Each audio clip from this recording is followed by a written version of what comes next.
الحمد لله وحده، والصلاة والسلام على من لا نبي بعده، لا نبي بعده ولا رسول بعده، وهو خاتم النبيين.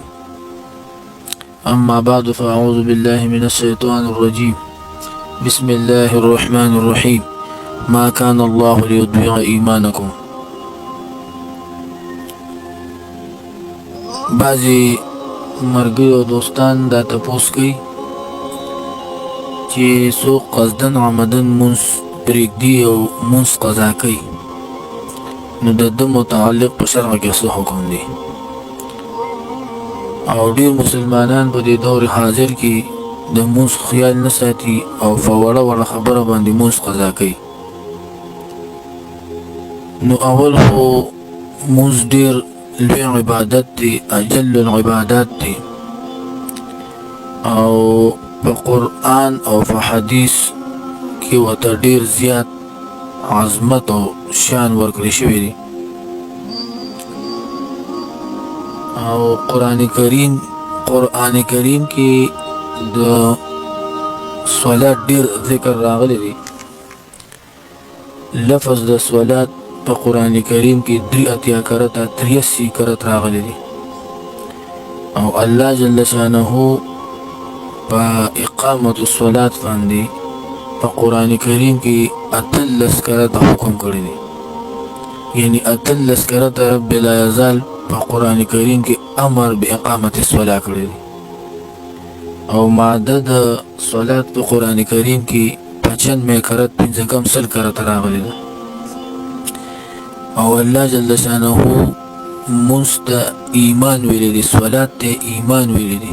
په سورة بقره 143 نمبر آیات کې اعوذ بالله من الشیطان الرجیم ما كان الله ليضيع ایمانکم.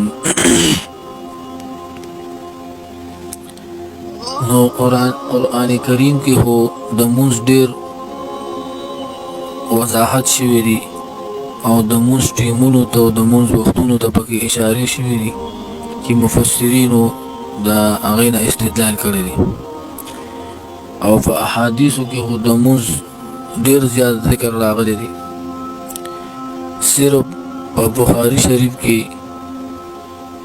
محمد بن اسماعیل البخاری رحمت الله علیه په خپل جامع الصحیح کې صرف د مونږ په باره کې 536 1500 او شپږ دېرش ابواب قائم کړي دي د مونږ متعلق.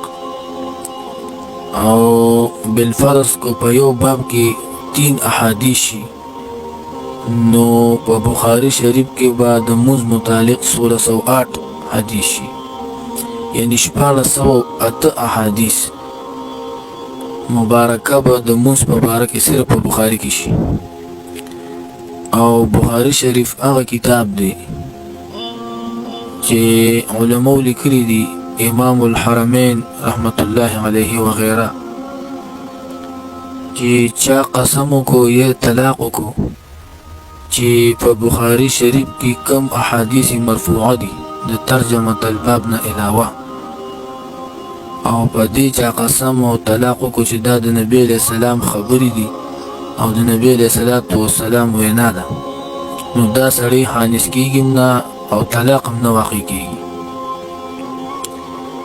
نو مونږ ته په قرآن او په حدیث کې دومره مرتبه ورکړې شوې ده. نو څوک چې قصدن عمدن مونږ قضا کوي، نو په اتفاق د علماو سره فاسق دی.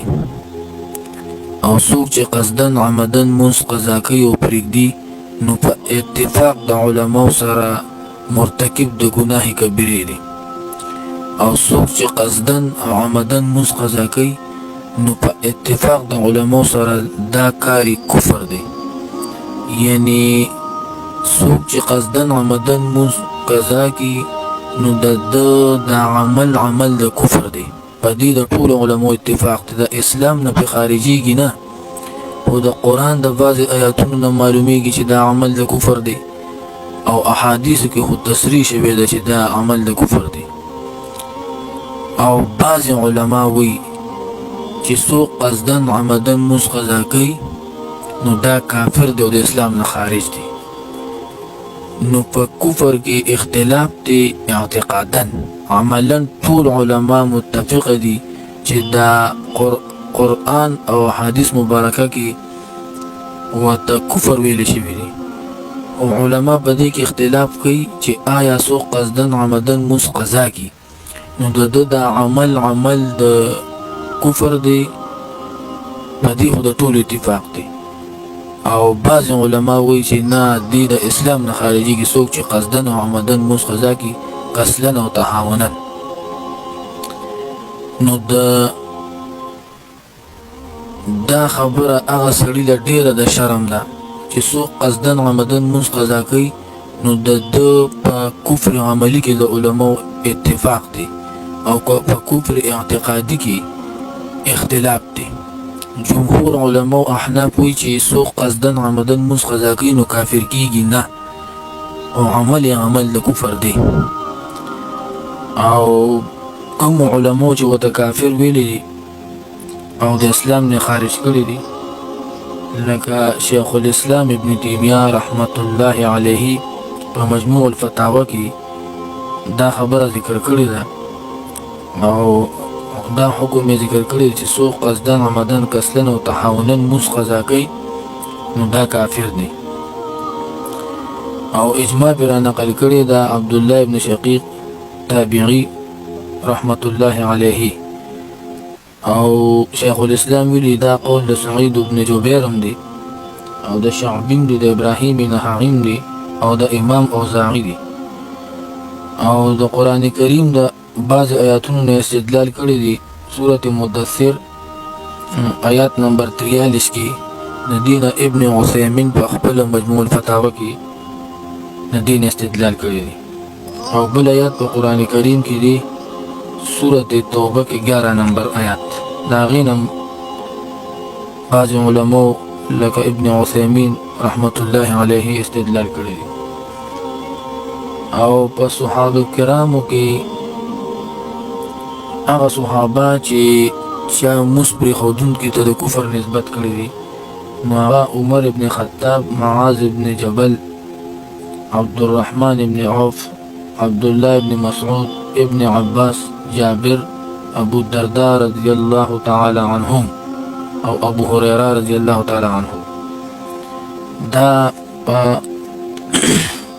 مجموع الفتاوى د ابن عثيمين او مجموع الفتاوى د شيخ الاسلام ابن تيمية، الجامع لاحكام الصلاة کی عادل ابن سعد په دغه کتابونو کې داشته. او په مجتهدینو کې امام احمد ابن حنبل امام اهل سنة والجماعة رحمت الله علیه هغه تصریح کړی ده او فرمایي چې ومن ترک الصلاة فقد کفر، چا چې مونږ پرېښوه کافر شو.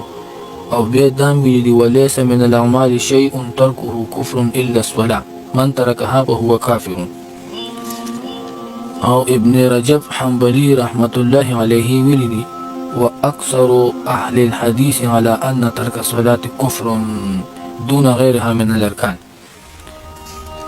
او امام احمد بن حنبل رحمت الله عليه دام ویلي من ترك الصلاة فهو كافر وقد احل الله قتله، والله د قتل جائز کړی دی.